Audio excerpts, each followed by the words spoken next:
Les élus du conseil départemental de Côte d'Or votent le budget 2023 aujourd'hui dans un contexte d'explosion des dépenses énergétiques. Comment faire pour équilibrer les comptes? On pose la question à l'invité du 6-9 France Bleu Bourgogne, le président du conseil, François Sauvadet. Bonjour François Sauvadet. Bonjour. 33 millions d'euros de dépenses supplémentaires liées à l'inflation. Qui va payer la facture? Est-ce que les Côtes-d'Oriens vont payer la facture? Ce ne sont pas les Côtes-d'Oriens. D'abord, c'est le budget. Il faut prévoir évidemment comme l'impact que nous avons sur les prix d'énergie.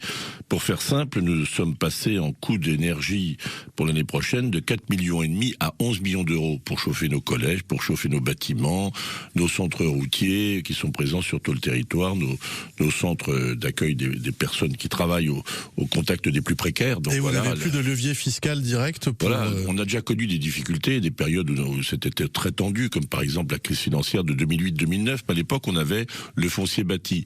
Là, nous n'avons plus de marge de manœuvre. Alors évidemment, et on craint beaucoup une baisse de ce qu'on appelle les droits de mutation. Vous savez que c'est une ressource importante. Quand on achète un logement. Quand on achète un logement, quand on achète un bien, lorsqu'il y a une transaction immobilière, on perçoit une somme et donc un pourcentage. Et donc là, je crains que nous ayons une baisse de nos ressources de l'ordre de 20 millions d'euros. Parce que le marché de l'immobilier est en train de baisser. Oui, c'est ça. Le marché, je le crains, puisque vous voyez, les taux d'intérêt remontent, l'accès au crédit pour les particuliers est de plus en plus difficile, les crédits de longue durée.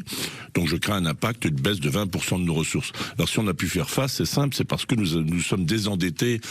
Notre opposition nous reprochait de ne pas en faire assez, de ne pas investir assez. Les finances sont saines du département. Oui, on s'est désendetté de 100 millions d'euros en quelques années, lorsque la croissance, on avait rendez-vous avec une croissance qui était bien meilleure qu'aujourd'hui, avec sur fond d'inflation que nous retrouvons maintenant et que nous n'avions pas par le passé. Donc 100 millions de désendettement, ça nous permet de faire face. En fait, l'objectif, il est simple, c'est d'abord de protéger les Côtes-d'Oriens. Vous savez qu'on est en charge les solidarités. 308 millions d'euros sur le budget total du département, c'est ça, c'est la moitié du budget. Oui, on va avoir pratiquement au total, le budget de l'action sociale va être de 330 millions sur 647 millions. Donc vous imaginez, 30 millions d'euros pratiquement de plus, vous l'avez dit. Donc c'est vraiment notre volonté, c'est de protéger les plus précaires. On voit bien qu'il y a de plus en plus de personnes qui sont face à de grandes difficultés. On a même été amené à aider des personnes, d'ailleurs en complément des aides de l'État, pour pouvoir tout simplement aller travailler, pour mettre du carburant dans leur voiture pour aller travailler. Donc on voit bien qu'il y a de grandes difficultés et notre rôle, c'est d'être solidaire de tous ceux qui sont les plus précaires, y compris de ceux qui ne peuvent plus faire face, je vous dis, à leur charge du quotidien. Cette bonne santé financière du département, elle vous permet... C'est pas une bonne santé financière, c'est simplement que nous pouvons faire face encore 2 ou 3 ans, si jamais la crise se poursuit. Après, je ne sais pas ce qui peut se passer dans les budgets des départements de France. En tout cas, ça vous permet d'emprunter auprès des banques aussi, près de 52 millions d'euros. C'est pas trop dangereux, justement, compte tenu du contexte de crise, de hausse des taux d'intérêt, vous le disiez. Écoutez, il faut faire face. Nous voulons continuer d'investir aussi. C'est-à-dire, rien ne serait pire qu'aujourd'hui, dans un moment où il y a une crise qui frappe beaucoup de nos compatriotes, que nous soyons en recul sur l'investissement. Parce que l'investissement public, c'est de l'emploi, c'est de l'activité pour nos entreprises. Donc, on va continuer d'investir sur nos routes, on va continuer d'investir auprès des communes.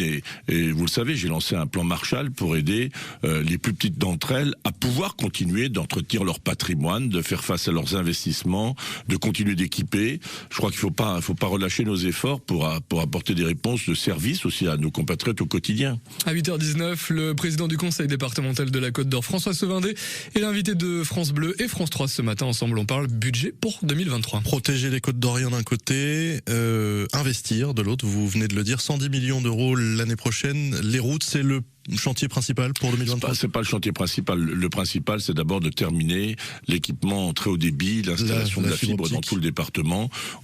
Les entreprises n'ont pas été tout à fait au rendez-vous. On en est où justement de ce déploiement aujourd'hui? J'avais fixé fin de l'année 2022 la fin de l'établissement de la fibre dans toutes les communes de Côte d'Or. On aura probablement 5 à 6 mois de retard. Donc j'ai lancé un audit pour savoir les raisons pour lesquelles les entreprises n'ont pas été au rendez-vous. En tout cas, il y aura des sanctions parce que les marchés n'ont pas été respectés. Donc on est en train d'auditer tout cela et au mois de février, on fera un point. Je pense qu'on aura 5 à 6 mois de retard.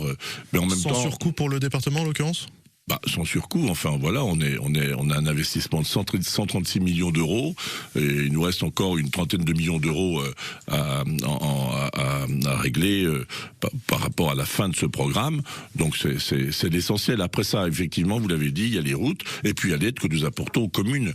Et je continuerai d'aider les communes dans leurs équipements parce que ça c'est important. C'est aussi la protection de notre patrimoine. C'est le visage de la Côte d'Or finalement qu'on est en train de poursuivre et d'accompagner. François Sauvadet, vous êtes aussi le président de l'Assemblée des départements de France et à ce titre, début décembre, là, vous alertiez sur la fragilité budgétaire des départements au pluriel. Est-ce que vous avez été entendu par l'État? Est-ce que les dotations de l'État ont augmenté pour l'année prochaine?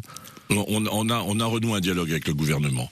Bon, maintenant, nous avons déjà des départements qui sont très grande fragilité. J'étais la semaine dernière dans les Ardennes. La marge est négative, c'est-à-dire qu'ils ne sont plus en capacité d'équilibrer leur budget. Donc il y a déjà une quinzaine de départements qui sont dans cette situation. Et j'ai alerté le gouvernement parce que, je vous l'ai dit, on va avoir moins de ressources, nous n'avons plus de marge de manœuvre, de levier fiscal. Donc toutes nos dotations, elles relèvent de l'État. Donc il faut que l'État... Elles sont en augmentation? Il ne faut pas que l'État nous dise... augmentez vos dépenses, freinez-les avec une trajectoire budgétaire et puis en même temps faites face à l'augmentation des précarités. Il y a un moment donné, on ne saura plus faire face. Donc ce qu'il faut aujourd'hui, c'est que le gouvernement clarifie les objectifs qui sont fixés, il lance des plans pauvreté, c'est nécessaire. En même temps, il faut qu'on ait les moyens d'y faire face. Voilà la réalité de beaucoup de départements. Je vous l'ai dit, nous, on n'est pas en bonne santé, loin s'en faut, puisqu'on a une dégradation de la situation. Mais en même temps, on est en capacité de faire face au temps présent, à la fois pour protéger et à la fois pour investir. Mais je vous le dis, la lisibilité sur 2 ou 3 ans, il ne faudrait pas que la crise se prolonge parce qu'effectivement, beaucoup de collectivités seraient en très grande fragilité. Et on vous réinvitera en tout cas pour en discuter. Merci François Sauvadet. On rappelle c'est ce double objectif, protéger les Côtes d'Orient d'un côté, c'est l'action sociale, et investir malgré tout l'an prochain, malgré ce contexte économique difficile.